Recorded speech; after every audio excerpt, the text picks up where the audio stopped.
Thank you so much, Dan and Tammy, for being with us here today. It's just an honor and a privilege to have you guys here with us. Students, these are some missionaries, and they will be just sharing their story of how they came into the call to go and serve overseas. And they're going to talk a little bit about their ministry and just how the Lottie Moon Christmas offering, how that helps impact their lives. And so, guys, this is their story. So thanks so much again for being here with us today. I wanted to start out with just some basic background information of how did God call you to the mission field, and how did that lead you to where you are right now? I grew up in Memphis, Tennessee, not far from Paris there. And I grew up in a church that I didn't really ever have a lot of emphasis on missions. I'm sure the church did. Maybe I didn't pay attention to it. But my junior year in high school, I got a youth pastor there who was invested in missions. And in fact, he was finishing a seminary degree to go be a missionary in Brazil. And after he went down there as a career missionary, he wrote and invited, well, actually, my senior year, he took a trip with us down to Brazil summer before my senior year. And he approached me when he started planning the trip and said, Dan, I really want you to go on this trip. And I said, sure, I've never been to Brazil. And up until that point in my life, I had struggled with what God wanted me to do with my life. My dad's a contractor, and I looked at being in architecture, but when I started looking at the math involved, I said, I don't want to do that. And I just didn't know what God was wanting me to do. And then when I went to Brazil, it was as if God said to me, this is it. This is what I want you to do. I want you to invest your life with people around the world, taking my message around the world. And after college, I went for 2 years as a journeyman to Brazil. And after seminary, I met my wife really during my time in Brazil, and we together moved toward serving God internationally. So, for me, it was very different. So I was an MK, and I grew up in West Africa and lived there from the time I was 4 until I was 18 and came back to go to university in the States. So by the time I came back for school in the States, I was ready just to be the normal American and kind of saw my life staying in America. So I went through all of college, and I got a job after college and worked for a couple of years. And then I had the opportunity to go to Romania for about 5 months. While I was in Romania, I volunteered at an orphanage and at a home for street kids. And so God used that time to not call me overseas necessarily, but to open my heart to move from my business degree and business background more towards something that was focused on people. And so I went back to the States and worked on my master's. And while I was doing that, God just kept prompting my heart and saying, I want you to go overseas. And I kept saying, no, thank you. Because I had kind of my own agenda lined up, and living overseas again was not part of my agenda. But about the time that I finally told God, okay, I want whatever you want for my life, and I know what you want is the best thing for my life. And I let my Bible study know that this is what God was calling me to do, and I let my family know that this is what God was calling me to do.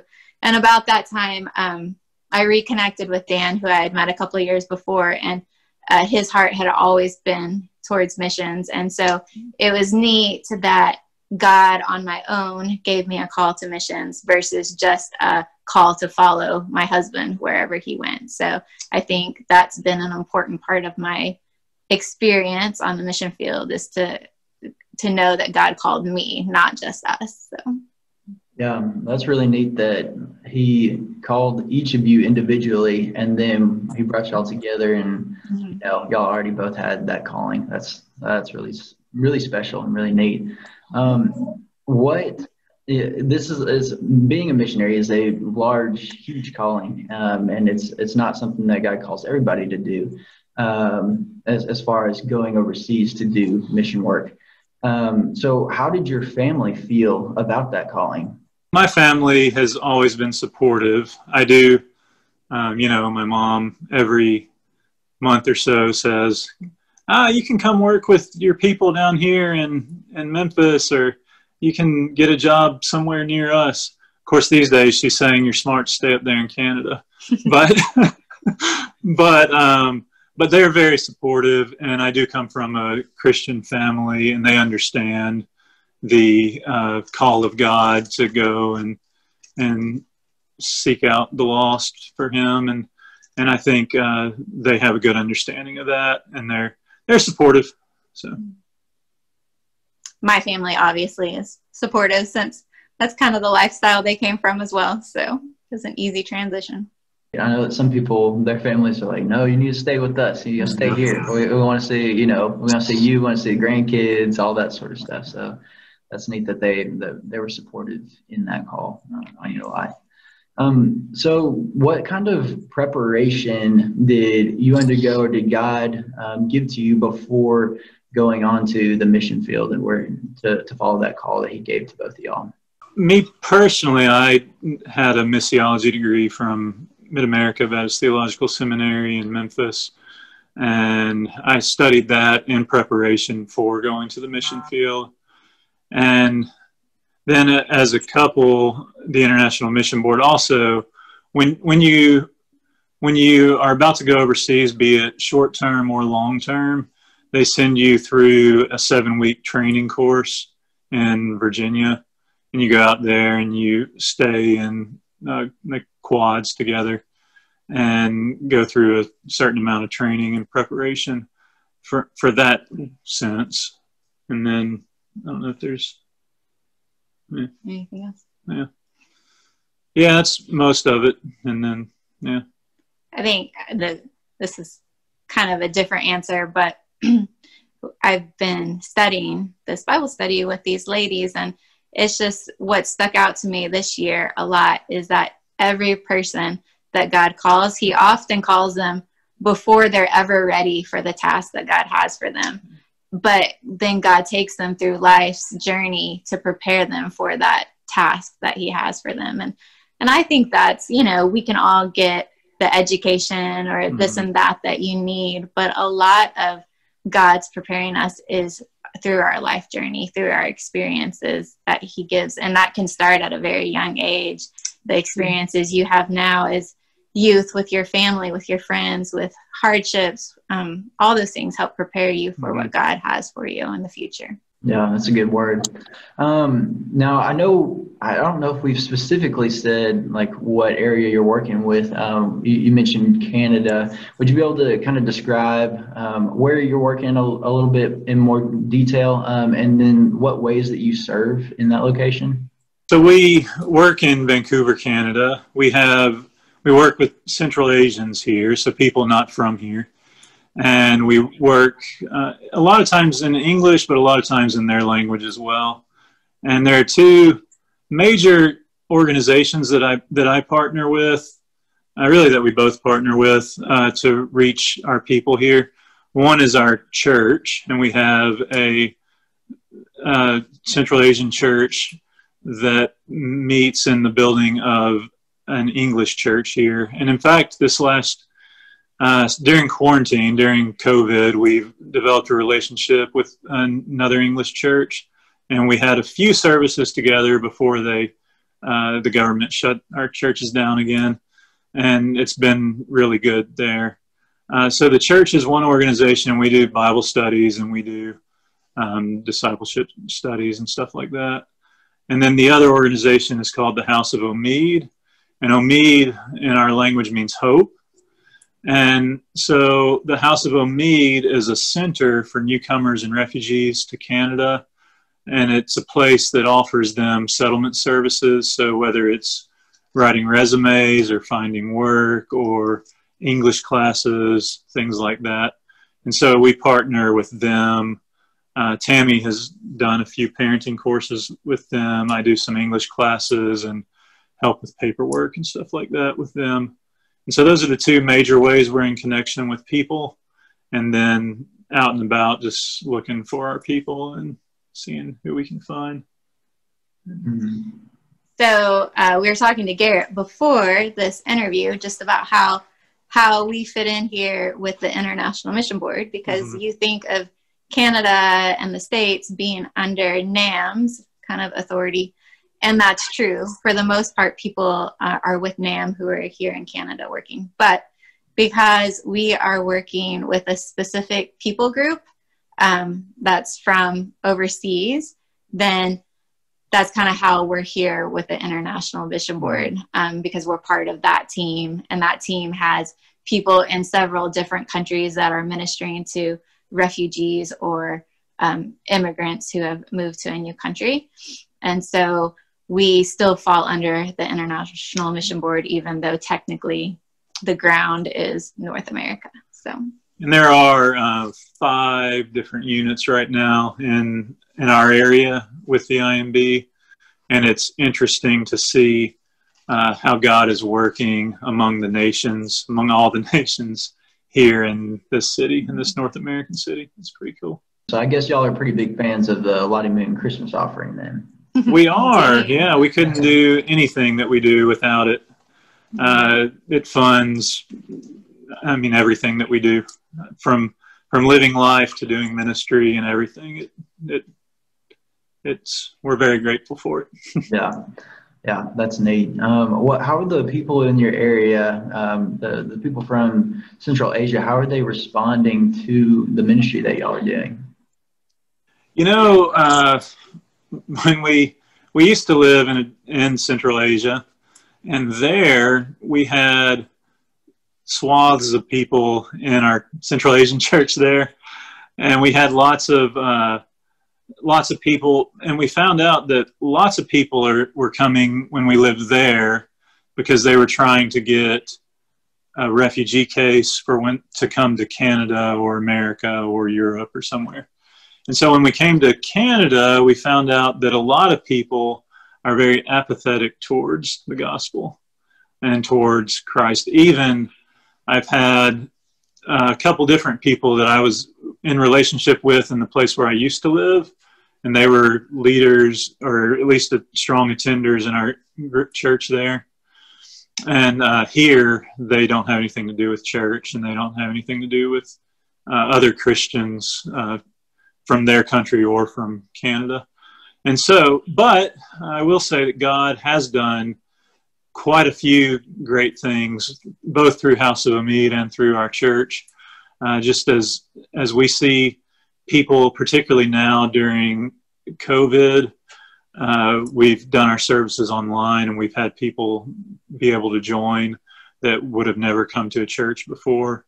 And really, what happens is the country our people come from has a very strong dictatorship, and they are very disillusioned by the state religion, which is Islam. And they think, as opposed, and they think all religions must be bad because this religion is bad. And so they don't want to have anything to do with any religion.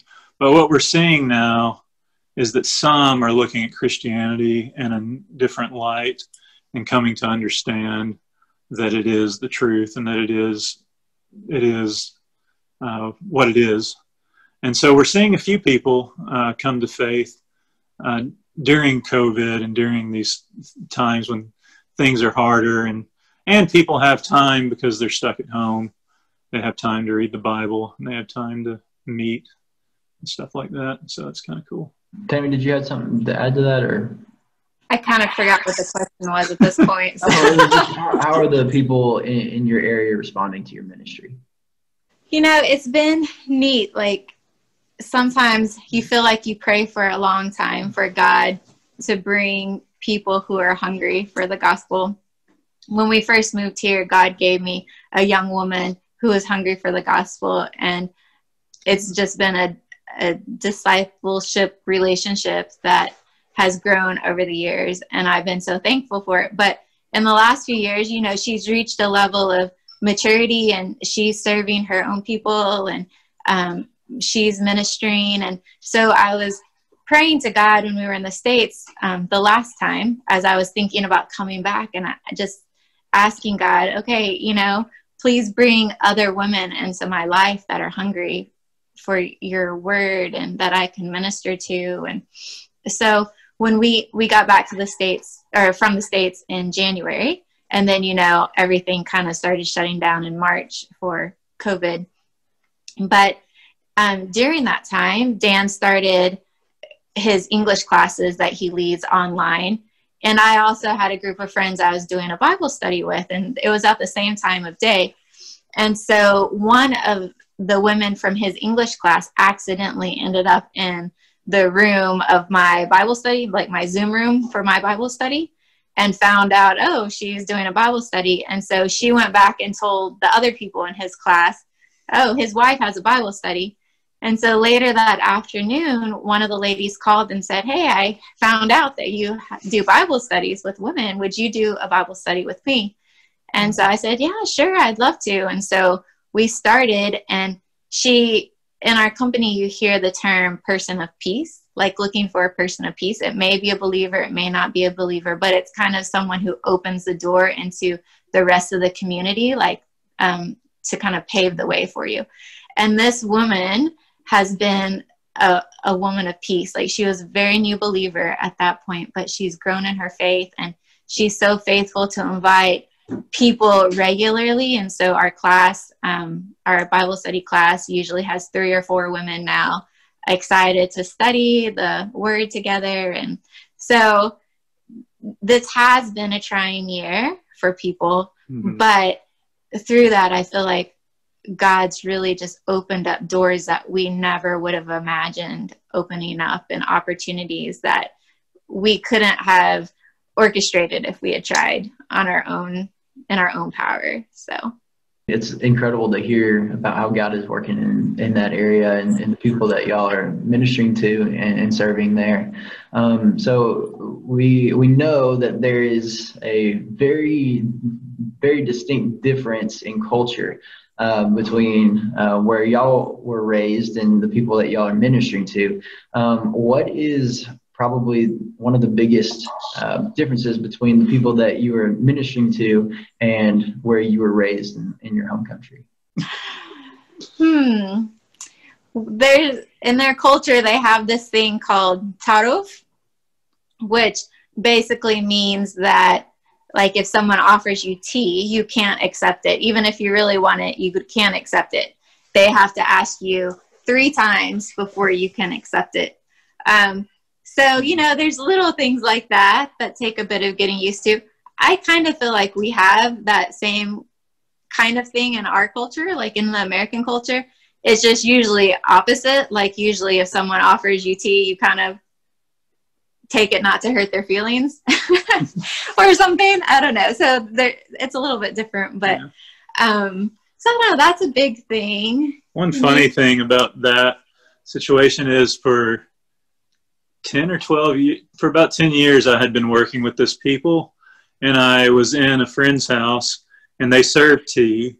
And after a while, I took it and drank it, and then they started drinking. And I found out, you know, in the South, we're taught as children, you don't ever eat or drink anything until the host eats or drinks, whatever. You know, you watch them and do what they do. And I was told, yeah, no, in our culture, you never drink your tea until the guest drinks their tea. And so for 10 years, I'd been doing that wrong. And so just little things like that. I think there is... Yeah, you know, I think one thing that we find out as we go around the world is there are different customs and different cultures, but altogether we're all people trying to live life and trying to do what's right and trying to do what we think is right. And I think, yeah, there are cultural differences, but I think by and large, we're pretty similar as far as the way we interact with each other and things like that. You know, a lot of Central Asian cultures, there is a big difference between the way men and women interact, and a lot of places you can't look women in the eye if you're a man and things like that. But among our people, by and large, it's not that different at all. That way. Yeah. They do, like when they greet each other, they kiss on the cheek 3 times, or the air beside the cheek 3 times.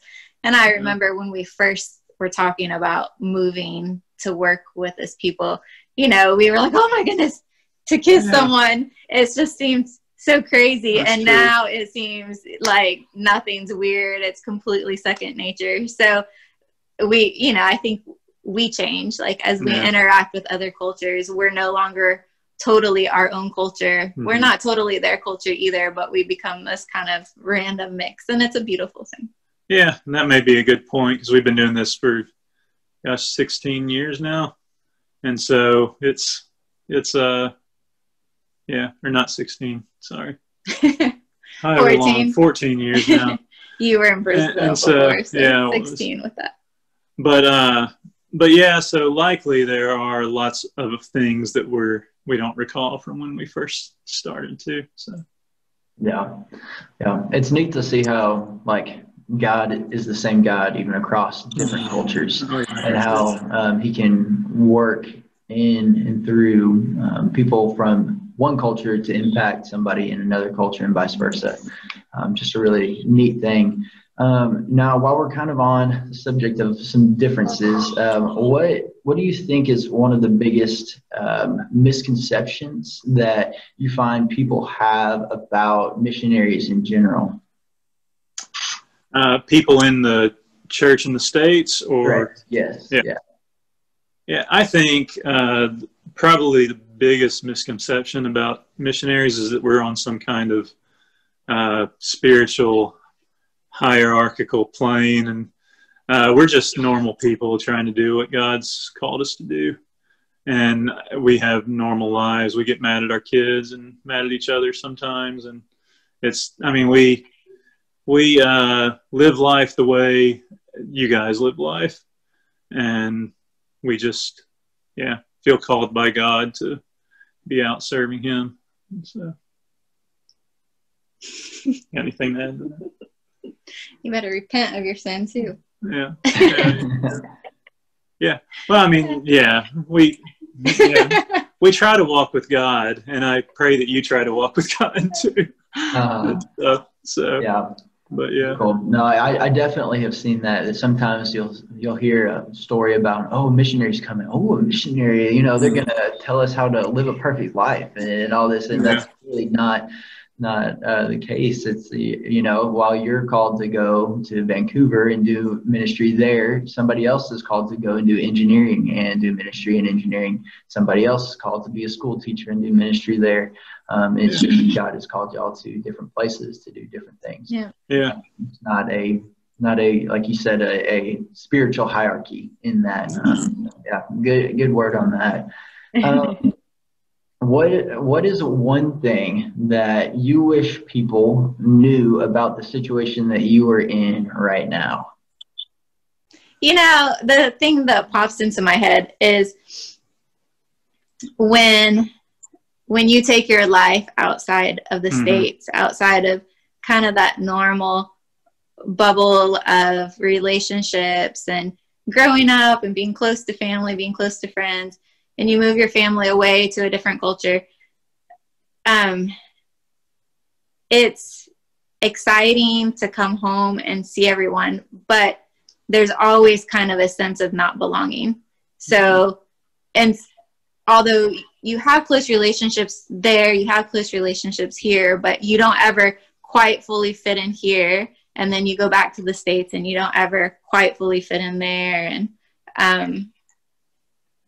so maybe that, and then as a mom, like taking my kids back and forth and, when they visit churches, and sometimes because of the Canadian government and the US government's requirements, we have to leave for 6 months. So when we're living in the States for 6 months and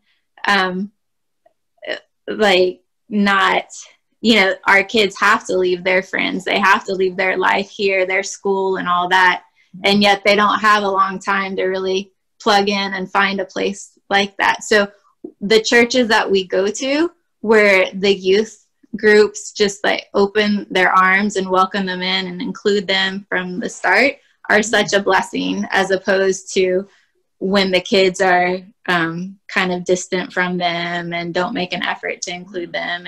And our kids, you know, can be the same way here. When new kids come, they can be on both sides of that equation. But that is really helpful to MKs when they come back to the States, when people can just kind of cross over that line of awkwardness and invite them in.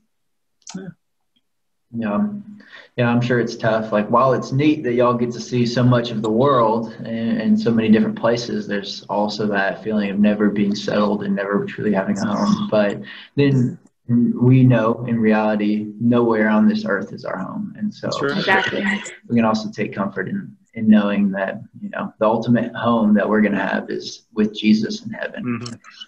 So I'm sure also that as missionaries and people who are just living life, doing what God has called you to do, you have some really neat stories from your time on the field. Can you each share just one story that you got from your time out there? One of my favorite stories actually is from when we were living overseas in a different country. And one of our friends, we lived in a very, very big city, and transportation was expensive, and you always had to use transportation to get anywhere in the city. And so one of our friends told us once, she said, you know, 2 weeks ago, I had $5. It wasn't dollars, but the currency there, but we'll just say $5 in my pocket. And this $5 was all my family had to live on for the next 2 weeks. And it's all I had to buy food. It's all I had for transportation. So I just told God, you know, God, I trust you. And so she said, for 2 weeks, when I got on the bus, I would reach in my pocket and pull out $5 and pay. When I went to buy bread for my family, I'd reach in my pocket and pull out $5 to pay. And she said, for 2 weeks, that $5 never ran out. Like, it was always in my pocket until God brought more money in from whatever source. And so, you know, we read stories of miracles happening in the Bible, but sometimes that feels like, oh, that was just back then. But God is still a God of miracles. And so that is one neat thing about living in this lifestyle. You know, in America, we don't always see such physical demonstrations of miracles because we have most of us have what we need, but it's neat to get a chance to see God work in such a tangible way. Yeah, that same lady and her family were coming to Canada, and they live now over in Toronto. And I've gotten to visit with them once since we've been here in Canada. But before they left the country we were in before, they were told they need to go back to the city where they had been established as refugees. And that city was a city that had kicked them out of the country and sent them back to their home country. And the police there treated them very poorly. And they came to me and said, what do we do? We're supposed to go back there. I don't want to go back there again. And I said, well, I don't know. I said, I'll pray for you, but I can't tell you to go. I can't tell you not to go. 2 days later, where my faith was little, I guess, she came back to me and said, I had a dream last night. And I said, what was your dream? And she said, in my dream, we were in this city where we're supposed to go. My family and I were all huddled up in this little closet. There were bombs and guns outside the closet.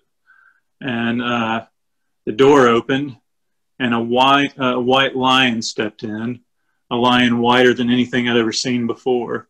And he said, called me by name and said, "Why aren't you trusting me?" And she said, "I woke up and repented for my lack of faith. We're going next Tuesday to the city." And then they went back to the city. The police were really nice to them when they went back. They had their previous neighbors who had converted from Orthodox Christianity to Islam. By their witnessing to them, they became Christians. And just all these neat things happened when they went back to the city. And I had told her, well, I'm going to have people praying for you and this and that. And they told the police when they went back, they said, "You know why you're being so nice to us?" And they said, "Why?" And they said, "Because people all over the world are praying for you in the name of Jesus." And so it was just a neat thing to see, and a neat way to see God work. And God, we've seen God do a lot of neat things like that. And he's just an amazing God. And he works through dreams and works through different things. And it's just neat. So. And he works a lot through the kindness of Christians. Yeah, he does. Because we've heard over and over and over again of Muslims coming to faith because a Christian was kind to them. A Christian showed love to them. Yeah. So. And he works a lot through his word still. I've heard probably, I don't know how many, a lot of testimonies of believers from the people we serve who said, "I got a copy of the Bible and started reading, and I kept reading, and I found life in its pages." And there was a situation, one person I met who he had read the Bible, become a believer. His brother had, his sister had, and he said, "And our youngest sister is reading the Bible now. We expect she'll be a believer anytime." And so God's word is active and stronger than a double-edged sword. It's so just encouraging for me, and I'm sure for everybody else listening to hear how God is working and how he has moved in the lives of people, and just through stories that you guys have from being on the field.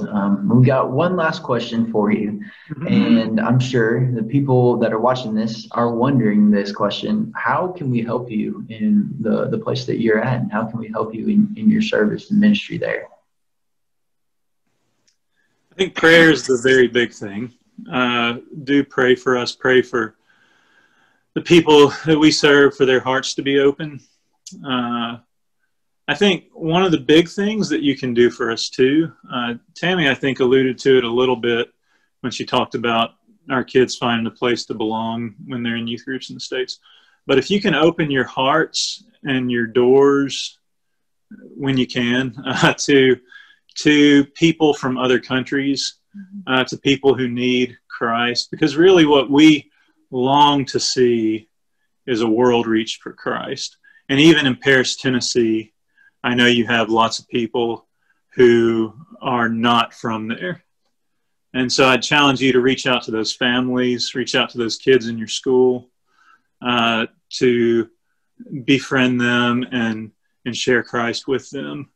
Yeah. Just kind of put yourself in that place for a minute and think about moving to a far other part of the world where you just had to leave your family, your friends, everything you know, and step into a school where you can't speak the language, or at least not very well. And just think how impactful it is when somebody reaches out to you and shows you kindness. And that's what these kids need. A lot of times it's easy to think, oh, they're different, or they can't understand. Why should I bother talking to them, or whatever? But if you can just put yourself outside of your comfort zone a little bit and include them in your circle of friends, you could change their faith. You could change their life in that small way. Change their eternity. Yeah, their eternity. Well, thank you so much again for being with us tonight and just sharing your story. I really appreciate that personally, and I know that everybody that's watching this is also just thankful for the work that you guys are doing up in Vancouver, and just the the faithfulness that you were showing to the call of God in your life. And just want to address the church real quick before we close. Remember that our goal for the Lottie Moon Christmas offering for our church is $60,000, and that is enough to sponsor a family on average, a missionary family for a year. So you're looking at families like Dan and Tami right here, who are directly impacted by that Lottie Moon Christmas offering. So anything that you can give will help their situation and help them get the resources and the tools that they need so that they can go out and do the work that God has called them to do. With that, just want to say one last thank you, and then I'd love to close in prayer over you and your ministry. Sure. Thank you guys for having us. And if you would like any more information from us or about the work we do, Garrett can pass you our email address, and we'd be happy to talk with any of you. So. All right. That sounds great. All right. Dear Heavenly Father, I thank you so much for Dan and Tami and just the work that they are doing in Vancouver. I pray that you continue to use them in mighty ways. God, we've heard the many stories that they have of just seeing your hand at work in their lives and the lives of people that they are doing ministry with.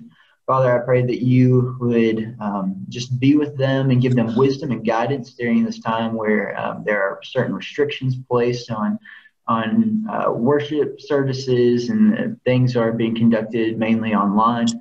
God, I pray that you would just show your power through our weaknesses and our limitations. God, we praise you for who you are. We pray all these things in the name of your Son, Jesus. Amen.